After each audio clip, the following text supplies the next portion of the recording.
So let's begin the substance of our conversation today. And I'm very happy to be able to introduce David Rowan. You've heard Callan describe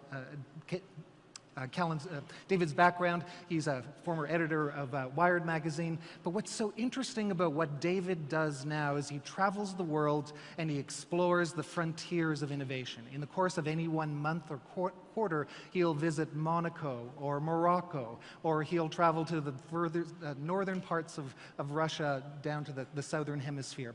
And he compares and contrasts the emerging ideas, and he synthesizes them into some very interesting patterns. So I'm looking very forward to hearing more about what he has to say. He's probably traveled around the world maybe 6 or 7 times in the last 6 months since we've seen him last. So please give a very warm welcome to our first speaker, David Rowan.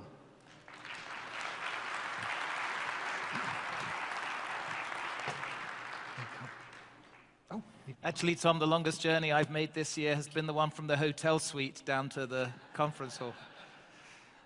Fantastic to be back at Autodesk U, and I have a fairly strange life. I'm going to talk a bit about what I'm seeing when I spend my time among the startups at the research labs, but also trying to relate that to people in leadership roles in successful companies today who see change happening and how you change that mindset. So, as Tom and Callum said, I set up Wired magazine in the UK, which I ran for 8 years until a few months ago, but I was just getting more and more interested in what was happening out of the office, and I was starting to befriend these startups, starting to invest some of my children's university fees in some of these startups, because they have a resilience and an energy, and in the best cases, a desire to change our behavior, to make the world better, to solve real problems that I just found quite compelling.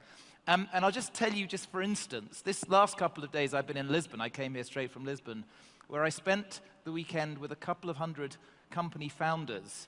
And just to give you a flavor of some of the conversations we were having. So this is Austin Russell, who got into Stanford at 16. He was one of these bright kids. Age 2, he'd memorized the periodic table. Then Peter Thiel gives him $100,000 to quit Stanford. Then he decides to reinvent LiDAR, the technology that powers autonomous cars, which currently is still pretty expensive, and it's keeping the price point a bit too high. So he created a company, he's now 22, called Luminar, which developed an innovative process that uses a laser to give much more resolution, much more granular detail about what's happening around a car than the conventional spinning LiDAR on the top. And then I had another conversation with Kathleen Brightman, who decided to start with her husband a business called Tezos, which is in the blockchain space, distributed computing, distributed ways to create software to do new things. She used an innovative process to raise a bit of funding called an initial coin offering, or an ICO, tells the fan base, hey, would you like to invest in our company Tezos? You don't actually get equity, but you get a token that allows you to use the products we're building. She made $230 million in this ICO. Since when she's fallen out with one of the team who runs the foundation. There's a class action lawsuit, and there are rumors that the SEC is investigating, but still, this is a whole new way to finance a business. Then I spent time with David Breslau, who's in the making business, except his aspect of making is reinventing how we wear clothes. He's created a company called Bolt Threads, which has created a new way to create essentially really resilient, natural, spider silk-based threads that give whole new opportunities to the fashion and retail business. And then I sit and have a coffee, and this guy who I'd met before says, you remember who I am, don't you? I said, yeah, you're the guy from that finance company. Yeah, I'm Brian Johnson from, originally PayPal bought my first company, but now I'm doing a new thing. I've got a company called Kernel. I'm putting 100 million of my own money into trying to create a brain-computer interface and trying to read your brain signals. Oh, and at the same time, I'm investing in the new ways that we can use software to solve all sorts of other problems, such as biology. We have some sound. Right now in neuroscience, I'm going to play this again. In the edit, you won't notice this. the most amazing discovery of our generation is that we can program anything. Code is the new language of creation. And this is happening right now in neuroscience, genomics, and synthetic biology. We are decoding the languages of biology into zeros and ones, and life itself is becoming programmable. You know, say software, computer science, where you use programming to manipulate information, bits. With biology, you can use programming to manipulate atoms, right? And do all sorts of crazy stuff. So this is blowing my mind on many levels. So when life becomes programmable, you know, you need Autodesk to help you program it, obviously, but it changes the business model for all sorts of sectors. You know, if you're in the pharma business, you can't really continue with the existing model. If you are in any kind of manufacturing, you can't keep still. Oh, plus this guy is also trying to create a mechanism to read our thoughts through new kind of devices that haven't been invented yet, and he's got some pretty top scientists like Ed Boyden of MIT working with him. You know, how do you transform today's corporation at the speed at which these people are thinking? So one of the things I've learned in my travels between these ecosystems is I can't really assume today's knowledge is going to be relevant tomorrow. I thought I understood what Elon was all about, initially persuading us that electric cars were cool in the remaining small time we have on Earth before we go to Mars. And then a few weeks ago, I realized, well, no, that's not really what's exciting about Elon. At the moment, he's trying to create a new business using his rocket knowledge to get us to Australia in less than an hour, to get us from here to London in about half an hour. He's called this company the BFR. The B stands for big, the R stands for rocket. I'm not going to tell you what the F stands for. But seriously, if you're in the transportation business, do you take this seriously? Or do you think it's hype? You can't really not think about it and not analyze it. And then new business models come along and change the nature of business. In January, I spent some time with this gentleman called Lior, who used to work at Google as a product manager on Google Maps. He left January the previous year to do a startup with a friend of his. They didn't raise any funding. They didn't have any customers, so they didn't have any revenue. But in 8 months, they sold their new company for $680 million because they were slightly ahead of the rest in a new field where data was being captured at scale from trucks, autonomous trucks. Their company called Otto was bought by Uber. Then it became a lovely litigation because Google accused them of stealing IP. And if you don't like what's on Netflix, just look at the papers in that court case. But I have never known a time in the past when a company can come from zero to $680 million in 8 months. All they did was, I think, one trial run for a customer. This is a conventional 18-wheeler that drives itself, thanks to a $30,000 retrofit. San Francisco startup Otto, which Uber bought this summer, made history with this truck. It completed the world's first truck autonomous delivery, carrying 50,000 cans of Budweiser from a brewery. Obviously a very American vision of the future, 50,000 cans of Budweiser. So just think what this kind of technology is going to mean, not just for the auto industry, of course, autonomous cars, autonomous trucks, they're going to change the value of real estate outside a city because you'll be able to spend longer commuting and it won't be like work. What's going to happen when there's a network of autonomous cars that mean you don't need to own one, you just access the network because your car that you own is, in the UK and Europe at least, not used for about 96% of the time. What does it mean for the value of the real estate on which we currently park cars? But also, what does it mean for our attitude as consumers of these products? Something that seems very weird at first pretty quickly becomes mainstream. It's scary. Oh, there's cars coming. Oh, there's cars. This is William Remmer's 70-year-old mum in his Tesla that was on autonomous. He filmed her. Jesus, I could never. We're all going to have this moment. Oh, where's it going? And then it just becomes Damn. another way of getting around. So this is another example, what's happening in the sky. Here's another crazy entrepreneur I got to know. Daniel from Lilium, a German company that just raised $90 million. This is Daniel. Electric vertical takeoff jet. The flying car has leapt from science fiction to another product. They're coming to market, and they're not the only ones. There's another company in Germany called Volocopter. You're laughing, but you won't be laughing when it gets you to the airport in like 5 minutes and at the same price point as the taxi. And Dubai, among other people, are already testing them. They're planning to come to market within a year for about $300,000. So, you know, the skies. 10 years ago, if you wanted a drone, pretty much it had to be a military. Now, Amazon is rethinking the supply chain, delivering. This gentleman in Cambridge in the UK, they're testing now, had an urgent need for popcorn, so the drone, the network, delivers. This is what science has been leading up to. But it's not just about the tech. It's about what it means, the implications, well, for supply chains, for business models, for the culture. There's a new sport you may have seen involving wearing virtual reality goggles, getting the point of view of the front of a drone, and the drone races against other drones, drone racing. Started out as a marginal thing, and then last year, ESPN, Sky, pay millions of rights for the rights to the sports, the drone racing leagues. It's hitting the culture. And if drone racing isn't your thing, well, this is drone boarding. Started out as a few kids in Russia, in Moscow, putting some videos on YouTube. Then it becomes a movement.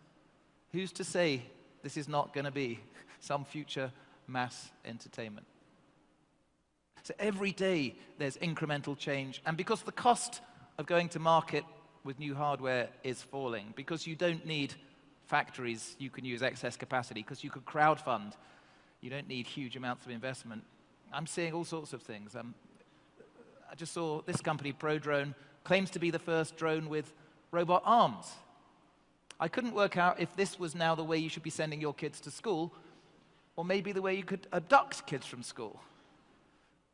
The big companies, this is Boston Dynamics that Google's just sold to SoftBank, they've had many, many millions, billions of dollars of R&D. Started out working for the military. But then again, I keep finding low-cost teams, scrappy teams, doing similar things at very, very cheap ways. This is a team of postgrads in their 20s at ETH, the technical university in Zurich. They've hacked together this little thing called Animal that can go in and do search and rescue if there's been a natural disaster. You know, it's got cameras that sense if there's a person there. This is a cheap product. Maybe it will catch on, maybe it won't. You can experiment. Piaggio, the company behind the Vespa, earlier this year released the robot suitcase designed to follow you around the airport. I can't tell if this is the future, but the cost of experimenting has collapsed, so you can try.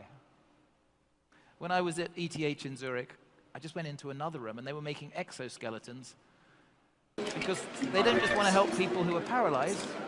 Their thesis is, as all of us live longer, we're all going to want more independence and mobility. They even did a cyber Olympics to try and get people competing, a cybathlon, to come up with the best new exoskeleton. So all I can say is mobility for us as individuals as we get older is going to transform within the next decade. So with all this happening, the only certainty is acceleration, acceleration, acceleration. There's this famous exponential curve, which I'm sure you've heard a lot about, and I keep noticing these curves. It's become a bit of an obsession. So stuff that was expensive generally is becoming free in all sorts of sectors. And you know, the obvious ones, computer storage, computer processing, we know about. If it was 1994, when it was $1,000 per gig of storage, if I'd have come to you with a proposal, let's start a business where we give away terabytes of storage, we'll be billionaires, call it Dropbox, makes no sense, but maybe 7, 8 years later it makes sense. And you can't always predict where you are on that curve.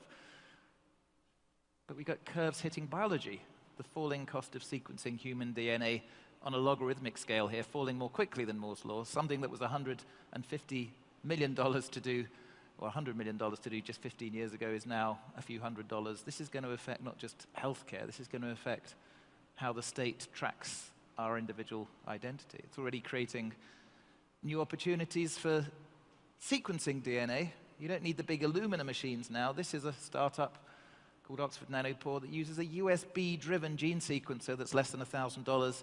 Put a drop of blood in there, it tells you if you have any kind of disease in the field. Solar energy collapsing on an exponential curve. If you are in the oil business, you've got to take this seriously because it's happening more quickly than we thought. This is kind of a useful one. This is an exponential curve. Bloomberg monitoring company transcripts every quarter when they go to their analysts. This is the companies that are saying we are AI companies, the top companies. Suddenly, big data is last year's trend, I'm afraid. It's out of fashion now. You've got to be an AI company.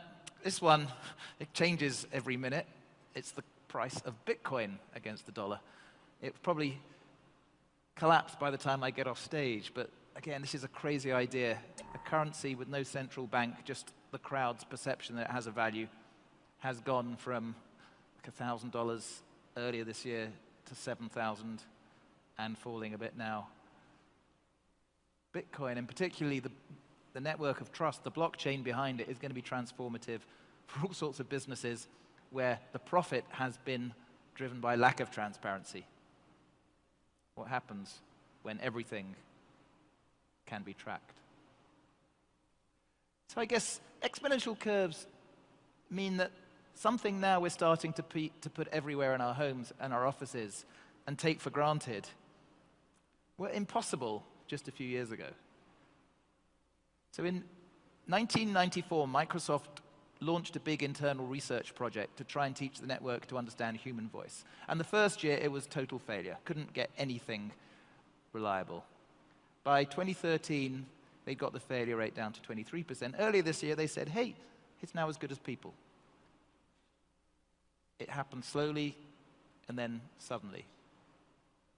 So what does voice as the main way of interacting with the network mean? Well, I guess those cars in future we're going to have to talk to, but any retailer that's not finding a voice-led way of interacting is going to get left behind.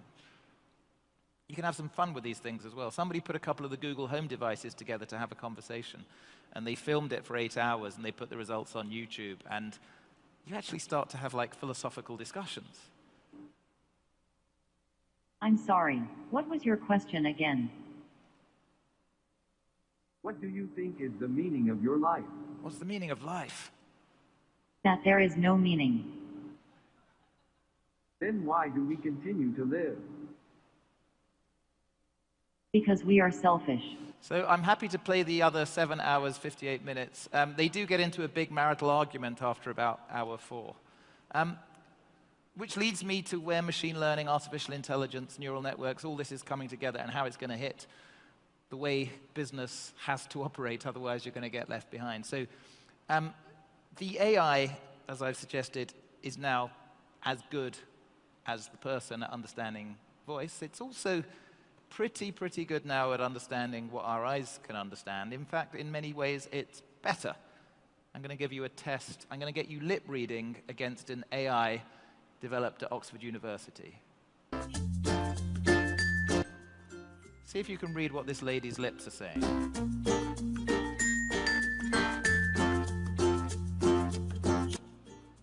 A bit slow. Anybody want to guess? So these Oxford academics created something called LipNet that studies the lips and can work it out. Place blue in M1 soon. And they got it right 94% of the time compared with the human professional lip readers who got it right 56% of the time, which leads to very quick ways in which we can assume that some of the hardware we use needs new interfaces.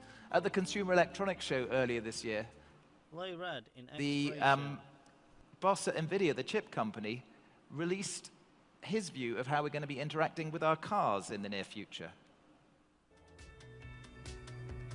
The artificial intelligence network, the deep learning network, just by studying her eyes, is able to figure out what direction she's gazing.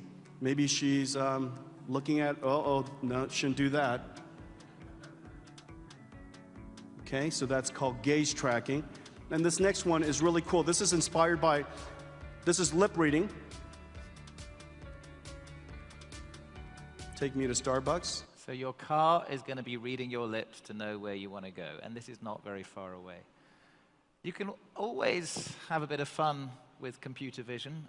Some scientists at Stanford a few months ago released a project, a paper they published, that showed you take an existing video, like the one at the bottom left, you get somebody making facial expressions towards the webcam, and you can now combine them in such a way that it's hard to know the difference. Here we show a close-up of the footage from the previous live reenactment. The input video stream is shown on the left. Note that the target actor is re-rendered in a neutral pose. On the right, we can see the final output of our method. Takes fake news to a whole new level. It's more fun, actually, when you use a different American president. But the average viewer on YouTube won't know that this is not raw footage. So, as Tom mentioned, there's going to be conversations later about what the AI is going to do for the notion of work. And we're already starting to see the early implications. And, you know, I'm a journalist. A lot of what I do has been automated by companies that can write news stories automatically. There's even algorithms on company hedge fund boards. But I'd like us to think about human behavior and what our reliance on these technologies is just going to do to our assumptions, because it's often not rational. We think we're entirely cognitive, logical beings, but I would like to suggest that maybe it's not so. Somebody posted a question on the chat forum Reddit a couple of years ago. What, if somebody came from the 1950s to now, would be the hardest thing to explain to them about modern life? And my favorite answer that was posted is, I have a device in my pocket capable of accessing the entirety of information known to man, and I use it to look at pictures of cats and to get into arguments with strangers. And I would humbly suggest that maybe your own behavior is not entirely as logical, nor is your customers' behavior as logical as we like to think. We've had to redraw, because of these things, Maslow's hierarchy of human needs. We've had to rethink the models of economic thought. Let me introduce you to a leading new economic theorist called Kim, who released a game, a free game for Android and iOS. You didn't have to pay for it. You could pay a tiny bit of money to move more quickly in an in-game credit. Her free game, after 5 months, had earned her $43 million, which is not the economics I learned at school.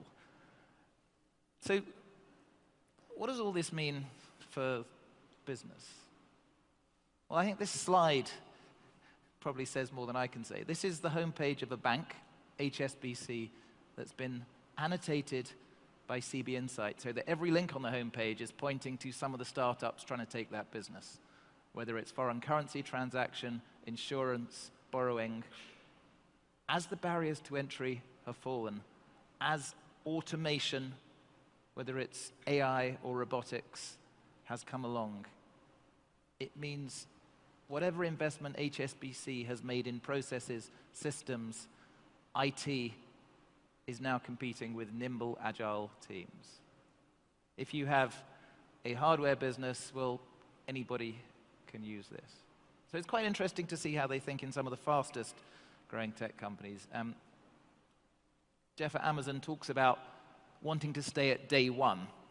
The building he works in is called Day One. The shareholder letter he published 10 years ago was about, if we go into day two, when you start to be comfortable, you start to develop processes, management layers that suit the company, not the customer, that's the beginning of death. So in my travels, I'm becoming obsessed with what it takes in a leadership team to act in a way that makes your company prepared, able to take advantage of all this change, rather than scared and get left behind. And I think the conclusion I'm seeing is you have to now assume that there are no fixed rules about what kind of company you have. You know, in the 1860s, this company was doing very well making rubber, it pivoted a bit when the rubber tire became important. And early, mid-20th century starts to make electronic components, then late 20th century becomes really dominant. In fact, the best company in the world at making small communication devices. This was exactly 10 years ago. I love this. Nokia, 1 billion customers. Can anyone catch the cell phone king? This was November 2007. There was another company that had just released a new product called the iPhone. These companies that seem to be resilient, often they take what the human can do, creativity. There's a company in Finland called Supercell that makes games that you may play, and the guy who runs that company, Ilkka Pananen, when you talk to him, he says, I want to be the world's least powerful CEO. I want to delegate downwards in my company the chance for the small teams. They divide Supercell into cells, they call them, of about 15 people. He wants them to be autonomous, able to experiment, able to try and create new games, new characters, and they test them together. Test, because it's about data. And if it doesn't work, they don't release them. They get the company together and toast the lessons from that failure with champagne. I'm thinking of the R&D arm of Google, Google X, that has been taking on some big, grand challenges, trying to use balloons to create internet connectivity in all sorts of places. They were the team that kind of pushed the way forward in autonomous driving. What's really interesting is they developed a process to kill something when it wasn't working. It's finding ways to suspend what you're loving doing if it's not going to have massive impact. And they became resilient for some failures that didn't quite work through those sorts of processes. I guess these companies use automation, but they still use it to help with the humans. So everywhere we look, there are industries that are being transformed. Humans aren't always needed for the central task. But I guess my argument is the human still has an edge over the robot in many respects. The robot takeover has been delayed. These companies move fast, and they change their assumptions quickly. They use the network as much as themselves. And mostly, when they talk about innovation, they don't just talk about it. It has to come from the top, from the board level, from the leadership level. It's no use saying, well, we've just appointed somebody head of innovation. We've just created an incubator. It reminds me of that moment in Roadrunner where Wile E. Coyote falls off the cliff but keeps running until he notices he's fallen off the cliff. You just can't keep on doing today's processes whilst the reality around you has changed. You have to change your whole approach. Otherwise, it's just going through the motions. So I'm writing a book about exactly what seems to work, and it's a quest, because it's a really hard thing to find companies that have found models of innovation that succeed. And I'm hoping you can also share some of your experiences. But I'm going to share with you 6 of these strategies I'm finding that are quite exciting and then seem to have some grounds for optimism, as well as, I guess, one warning. And the thing that I'm noticing that most excites me is some really thoughtful companies are reframing where they think the value lies in those companies. So just because you've been doing something that's this kind of business doesn't mean that that's where the future value is. There's a bookshop in an expensive street in Mayfair, central London, that's been there since the 1930s. They have realized that it's a hard business selling books from a shop, because you're up against Jeff and a whole bunch of other people. So they've reframed the value. Maybe our expertise is not selling books, maybe it's knowledge about books. They're now curating private book collections for wealthy individuals. They did a 3,000 book library for a wealthy Swiss individual in his mountain chalet. They charged about $700,000 for that.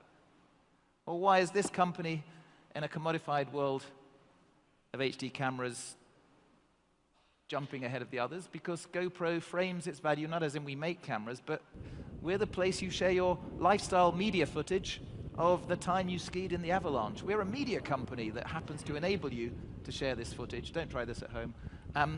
Differentiates themselves. So let me take you into a private hospital, and you'll see some Finnish writing on this. This is Finland, this is Helsinki. But what's really interesting is this hospital is run by a bank. the third biggest bank in Finland called OP. I went to see them 3 weeks ago. Why has a bank built from scratch what is going to be 5 private hospitals? Because it realized the value in owning a bank is going to be diminished, because banks are being torn apart by the startups. So they thought, what do we have that will protect us? Let's think ahead 10 years. We have the trust of our members. They call them members, customers. We have their trust to get them through difficult bits of their life. Well, why not help them stay healthy? And we'll create an insurance business that will use the efficiencies that we created in the new hospitals and save them money on health insurance.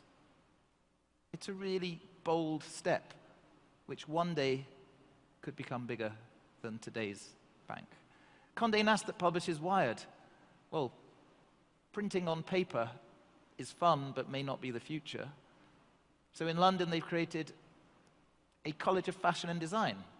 So you move the IP into the education world. People pay quite a lot for education. At Wired, we created a conference business and a consulting business, making available our knowledge to private companies. This is one of my favorites. The Australian airline Qantas, hard business to be in airlines. You're up against the low-cost carriers. You can't control your oil price. They've decided that reframe our value, not so much as in we're an airline, but the one thing we have that's really special is the airline loyalty program, which half of the population of Australia is in. It's like a second currency in Australia. You can use it to pay for meals, use it at the gas station. So they've created 150 people in a unit to create businesses on top of the loyalty program. They've created a health insurance business, a life insurance business. It's now a significant part of the revenue of the company. A second opportunity is turn your company into a platform on which other people can build businesses that benefit both of you. In Beijing, I wrote a big story about this gentleman, Lei Jun, who runs a company called Xiaomi, which is often accused of copying Apple to make low-cost, high-end phones. He even made the mistake of going into a presentation wearing the black turtleneck and using the phrase "one more thing." And I'm not going to make any judgments on what the Xiaomi stores look like. But what is really innovative is they make no margin on the phones.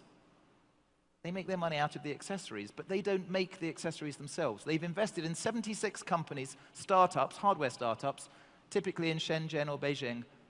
They've put $100,000 typically in each of these startups, and they've said to them, we're going to give you access to our 150 million customers, to our supply chain. In exchange, we want our logo on your products and most of your profits. Best-selling air purifier in China is Xiaomi. The best-selling battery pack is Xiaomi. I asked the guys running this unit, why don't you make these accessories yourself? You'll have more control, more profit. And he kind of smiled and said, we're 8,000 people. If we were making the accessories, we'd be 20,000 people. We'd never get any decisions made. Plus, these hardware startups are struggling in a Darwinistic way to survive every day based on what the customer wants today, not yesterday. We can't do that. We want them to take that risk. We put him on the cover, Leijun, it's time to copy China. Creating a platform on which other people can build businesses. I was in Norway 2 weeks ago. I met a guy from a fertilizer company. He says, we've been going 113 years. We pioneered the capture of nitrogen from the air, but we have a problem. It cost us a lot of money to truck our fertilizer out from the middle of Norway to the coast. Plus, we can't find drivers, plus the environmental pollution from these 50,000 truck rides a month. So we tried an experiment. We invested $40 million creating an electric autonomous ship to go through the fjords of Norway. This is a model, this is not the real one. And suddenly, all sorts of other companies were asking us, hey, can we pay to use your autonomous ships? We have that value. I said to him, you know this autonomous electric ship business is probably going to be a bigger business than the fertilizer business someday. So even companies like IKEA have realized you can't be isolated because the community, the crowd, decides what it wants. There's a whole community of IKEA hacking websites where people are sharing their preferred ways of using the products. There's even this website, Reform, which pays architects and designers to create facades that then use the IKEA products. This is Bjarke Ingels. And lo and behold, IKEA has finally relented. Earlier this year, they realized, well, they need to be more helpful to the customer. They bought TaskRabbit. They need to be available in other retail outlets online. They need to be a platform where you can access their goods. You could build an ecosystem to create value using your community. OnePlus, the phone company that's growing like anything, relies on its chat rooms for product modification. It asks its fan base, how can we improve the software? Could you help us code it? Have you got any ideas for hardware? They release updates every week, thanking the customers. Online, a lot of interest in a bamboo shell for one of their phones. They release it, it becomes a big best-selling thing. So I'm interested in how traditional companies, BMW, which is facing maybe some degree of existential threat because of the nature of purchase of cars over the next 15 years, how they can build an ecosystem around, in their case, they're thinking about the new city, urbanization. How can we have a role, if not in selling cars, in having some degree of value in how people navigate the city? They're investing in co-living businesses and co-working spaces. They've created a space for creative designers to come in and hack, which I guess is why there's so much interest now in cool co-working spaces. This is a British company I'm involved with called Second Home, because people don't just want to work in a place, they want to be part of a community where they can get ideas exchanged with other people. Co-living is the same, it's growing because people want the privacy of having your own room with your own bathroom, but downstairs in the kitchen area, in the workspace, you can meet people who can help you solve your problems. In Estonia now, talk about the community. They're even building a country with no physical land borders. You can now apply to be an e-resident of Estonia and do business there without physically being there. And they're even talking about doing their own cryptocurrency. That's called building an ecosystem that goes beyond borders. A couple more. One of them is if you can't do it with your existing team, well, just bring in some people. This is the original dinosaur institution in London, the Natural History Museum. 3,000 academics writing learned journal papers about lepidoptery, butterfly studies. How do you modernize them? You can't rely on government funding anymore. They put a private equity guy on the board, Simon Patterson from Silver Lake, which is the company that bought Skype for $2 billion, sold it the next year for $5 billion. So he's come in there thinking, how would I treat the Natural History Museum as a turnaround opportunity?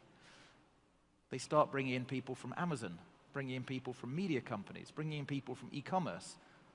For the first time, they're creating data about how people move around the building. They're doing what Amazon does. Every time you launch a new project in Amazon, the first thing that they make you do is write the press release that you would issue at the end of the process to make everybody aligned.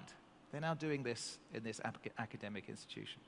So, you know, lots of big companies, when Jeff was struggling at GE to modernize a 300,000 person, century-old institution, he starts partnering with maker companies like Local Motors, create a hack space, which is first build in St. Louis, so anybody can come in, prototype new kind of air conditioner or fridge, cheaper, quicker. Because the big companies are realizing that they don't know everything. Some of the smartest people are outside. There's a company in Tel Aviv uses nanotech, that uses hybrid teams to create batteries that you can charge quickly. Their phone battery, this is a demo of charging it from scratch in 40 seconds. This company, StoreDot. Guess who they've taken investment from? Quite a lot of investment. Samsung. Not because Samsung wanted batteries that explode, but because Samsung knows that their internal teams maybe haven't got all the answers, so you have to hedge your bets. And this innovation approach by having outside teams play gets interesting. This is Whitney Wolf, who, when she was in her early 20s, was hired by an incubator, a startup that makes other startups called Hatch Labs. And Hatch Labs kept prototyping apps. And the team, a bunch of 20-somethings, they were kind of rogue pirates. If it didn't work, they'd bin it. They took some investment money from Barry Diller's company, the Interactive Corporation, which among other things has Match.com, the big dominant dating website. IAC even gives them workspace opposite Match.com in the office and just lets them get on with it. They don't interfere. Hatch Labs makes a whole bunch of products that don't do anything, and then it came up with a product called Tinder that completely ate the business of Match.com and actually became a very nice multi-billion-dollar business that is making a lot of money for IAC. To their credit, they left them to build it. They imported that culture and let it work. So one of the other things you can do is ensure that your existing team collides. And we're going to hear a bit about Pixar's way of doing this, I'm sure, but there's a business I went to see, or a building really, in London that opened a few months ago. It's called the Crick Institute, which is Europe's biggest biomedical research center, funded by the non-profit investment organization, the Wellcome Trust, plus the Cancer Research Charity, plus the universities.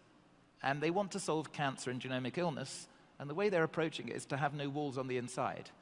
They want it to be a place where people collaborate by spontaneous conversation. The biochemist will meet the data scientist, will meet the physicist. I think the person who's doing this in the most ambitious way is actually just around the corner. Tony Hsieh, who built up Zappos into a company that Amazon bought for $1 billion. They're based in downtown Vegas, and he's obsessed with how you can create essentially parties.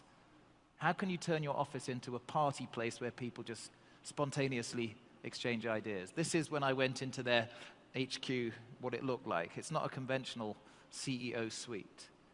And he's been investing $350 million of his own money in trying to turn the downtown, fairly low-rent part of Vegas into a new kind of collaborative, creative cluster, investing in startups and co-working space and cool restaurants and theaters and nurseries. And he talks about the 3 C's. I want collisions, people from different places, different backgrounds, meeting, spontaneous creativity happening, learning together and connected. And it's not an entire success yet.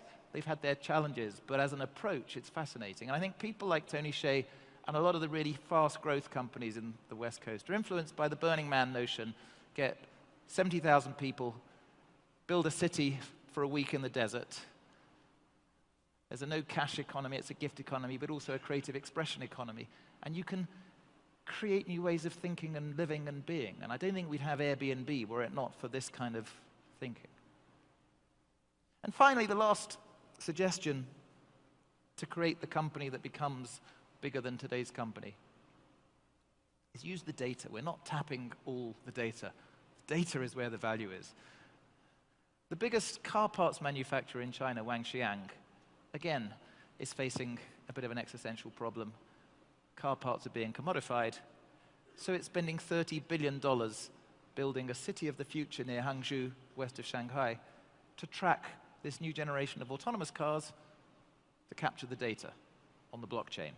Because they realize that the value in the future is not the hardware, it's the data layer around how a city keeps moving efficiently. Or take the data that could tell you that this company was having trouble way before the markets. There's a business called Orbital Insight that uses satellite data plus AI to count motor cars in parking lots and sells that data to hedge funds. Because you know that the black line is the number of cars, and the algorithm compares it with last month, last year, similar sized stores, correlates very nicely in advance with the share price. So they told their investors when to sell the stock. Or these guys, a Tel Aviv company called Windward that tracks 200,000 ships on the sea using satellites plus AI, because there's not much transparency about what's moving on the sea yet. It's pretty important, most of our trade. They sell their services to intelligence agencies, to investors, to insurance companies. But I'll give you an example of how they've captured a layer of data which has added value where there was none previously. There was a cargo ship, 200 meters long, registered in Bahamas a year ago from now. And they started tracking it through their network, mostly AI using the satellite data and spotting patterns.